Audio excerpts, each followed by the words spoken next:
Hello friends, James Stevenson back with another episode of Dunkin on Munkin. One of my favorite things to do is to dunk on Brad Munkin when he says dumb things on X, formerly known as Twitter, which is almost every day. Here's a live shot of my co-host Loki, who I like to bring in at this point every video, just to show you that he's still thinking about eating his breakfast. I offered it to him in the previous video, and he wasn't interested. Maybe during this video, Loki will eat his breakfast. If he does, you can keep an eye on it in the Loki's bed cam down here. But what are we talking about today? Well, it's this tweet that I sent parroting the style of this tweet from Motorhead, Brad Munkin, not a real person, not his real name, as Loki dives into his breakfast. Good boy, Loki. So his tweet was, I'm preparing a report on hashtag Tesla accounting shenanigans, fraud, in parentheses. What's your favorite? I'll start. Increasing the Model S/X machinery and tooling, quote-unquote, useful lifetime, quotation fingers. For those of you who are audio-only listeners, this is a bad episode for you.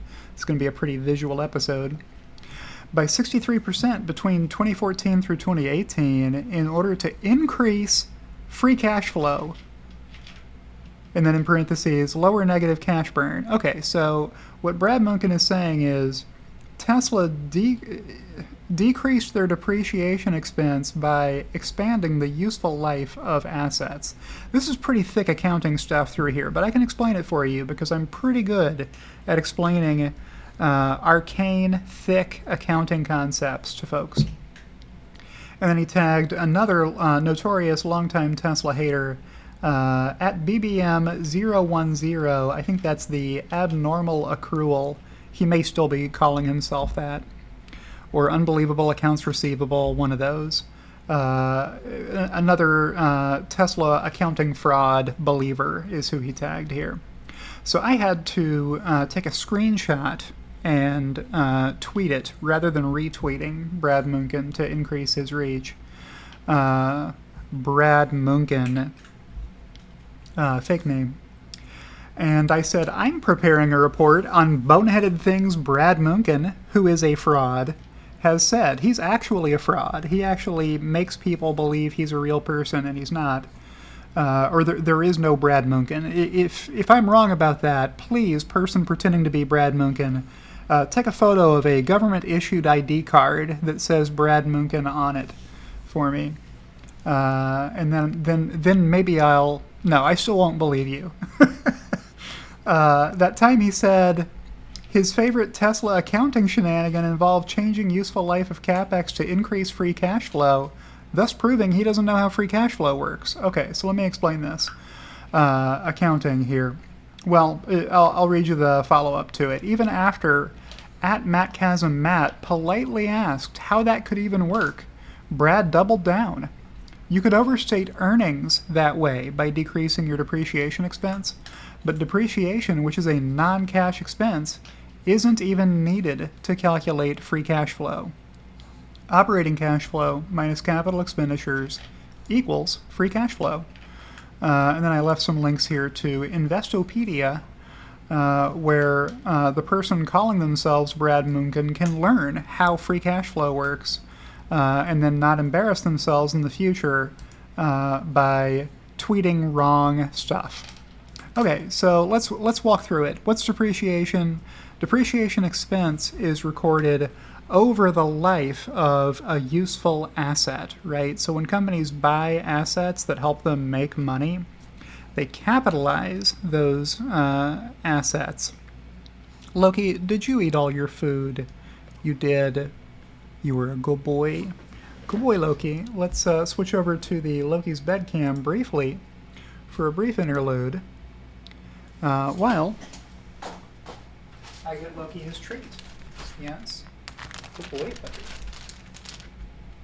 Good boy, buddy. Yes. Love you. You ate all your breakfast. Good boy. Okay. So, yeah, capital assets. All right, so some of the things you buy get expensed immediately. in the same period. That's, labor, salaried, period expenses, the electric bill, supplies that you buy, lots and lots of stuff gets expensed. But some kinds of things that you buy as a corporation under GAAP accounting are treated as capital assets. So this is machinery, equipment, supplies, capital projects, new buildings that you put up, factories where you're going to be making stuff, vehicles that you purchase for company use. Those kinds of things have long expected lives over which they're going to be helping your company make money, producing value, right? So if they have a long life, and if they're expensive enough to meet your qualifications to be capitalized, and if they have an in-service date and then a useful life, you can capitalize those assets and then record the expense of their initial purchase over a longer period of time, over the period of time that that asset is expected to be useful. And the easy example to give is a baker who needs to buy a kitchen full of equipment in order to even be able to make baked goods to sell every morning, right? If you want to make cakes and cupcakes and croissants and apple Danish and everything else, you've got to buy a lot of kitchen equipment, ovens and racks and refrigerators and freezers and whatever else a bakery kitchen needs, right? You can't expense all that stuff in the same period that you buy it, right? You can't say in your first quarter of operation that you lost $1 million at your bakery because you bought $1 million worth of kitchen equipment and expensed it all that quarter. It doesn't make sense, right? The people who invest in your bakery, if it's a publicly traded company, would find it more useful to know what that expense looks like over the expected useful life of all of those assets, so that you're only recording a portion of that initial capital outlay in each of the quarters that equipment is going to be used, right? So maybe that kitchen equipment is going to last you 10 years. So over 10 years, there's going to be 40 quarters. So maybe you should divide that $100,000 by 40. Sorry, that $1 million by 40. I'm trying to do the math in my head ahead of time. So you're going to declare $25,000 worth of depreciation expense per quarter, right?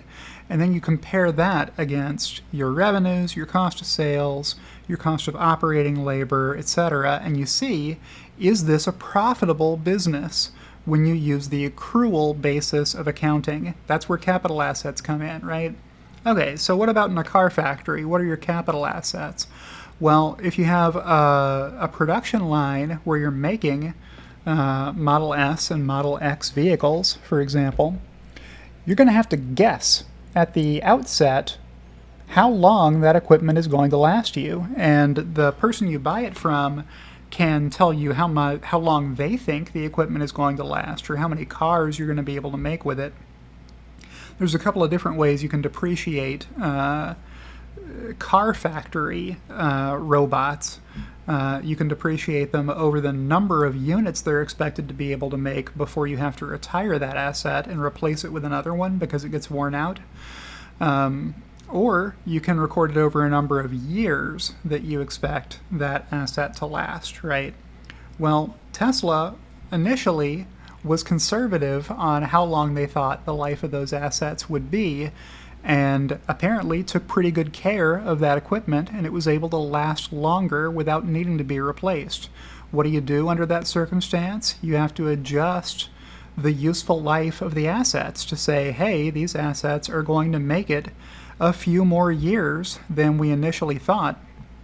What does that do? It lowers the amount of expense you're declaring as depreciation expense in every quarter, because now you have more years to spread that initial capital outlay across. So your depreciation expense every quarter gets lower. What's that do to your earnings? You earn more money at the bottom line. Your earnings improve because you lowered your expenses. And that's legit accounting. That's how that's supposed to work. if that's the situation with your capital assets, that they just are lasting you longer and you don't need to replace them yet. What's it do to your free cash flow? It doesn't do anything to your free cash flow because the calculation for free cash flow, let me go back to my share desktop screen, is operating cash flow minus capital expenditures equals free cash flow. This number, operating cash flow, is net income grossed up for non-cash depreciation expense. So you throw depreciation out to arrive at what the operating cash flow is. Then you subtract your actual spending on capital assets. How much money did you actually spend on buying capital? Things that became capital assets during this quarter. That's how you get to the free cash flow number.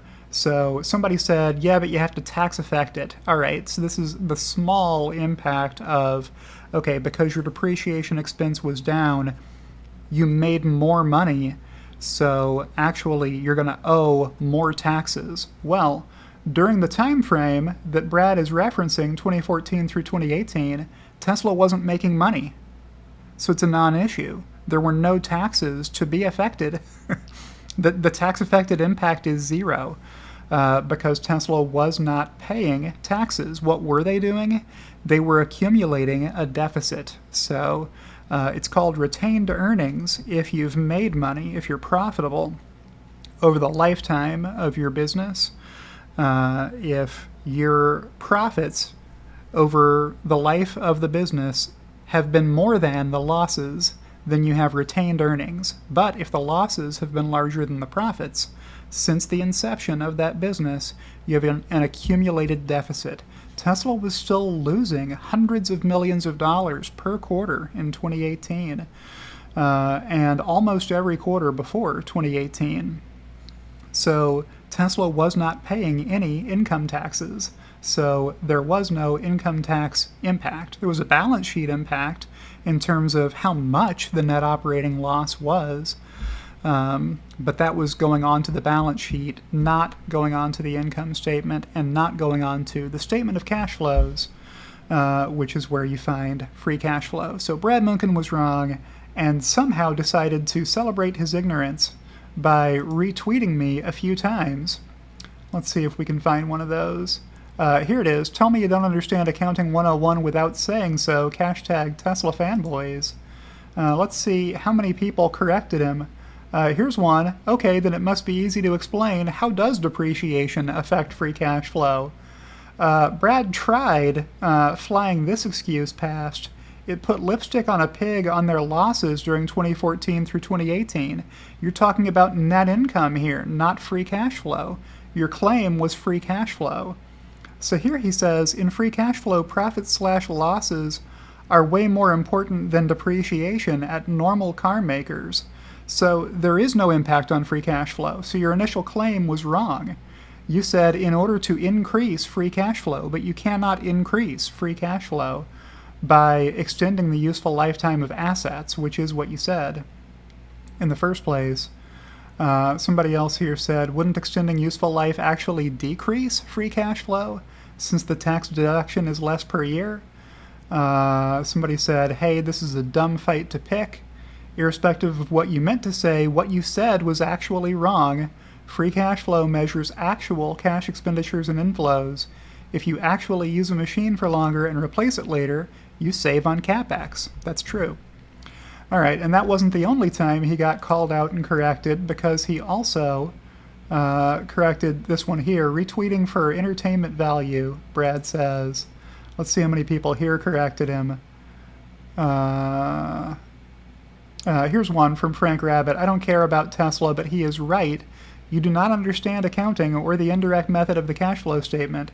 Changing useful life assumptions and its consequent impact on depreciation and amortization has zero impact on cash flow. P.S. I worked for Howard for a decade, the same person who Brad was referencing in his excuses about how he wasn't wrong. Well, guess what? He was wrong again. So that's your episode of Dunkin on Munkin. Who's hating hard on Tesla today? It's Brad Munkin, or the fraud posing as Brad Munchen, I should say. And there's Loki, laying in bed, having consumed his breakfast, being a good boy the day after his birthday. And with that, I will outro and say if you've enjoyed today's video, click the like button. If you're not subscribed to my channel already, why not go ahead and subscribe to my channel? If you're watching me on YouTube, you'll see a link over here to subscribe for free. And click the notification bell to be alerted whenever I post fresh content. Thank you to everyone who supports me on Patreon or on X, formerly known as Twitter, or by joining my YouTube channel as my executive producers, Kathy Kitchler and Rebellionaire.com did, and I'll see you in the next one.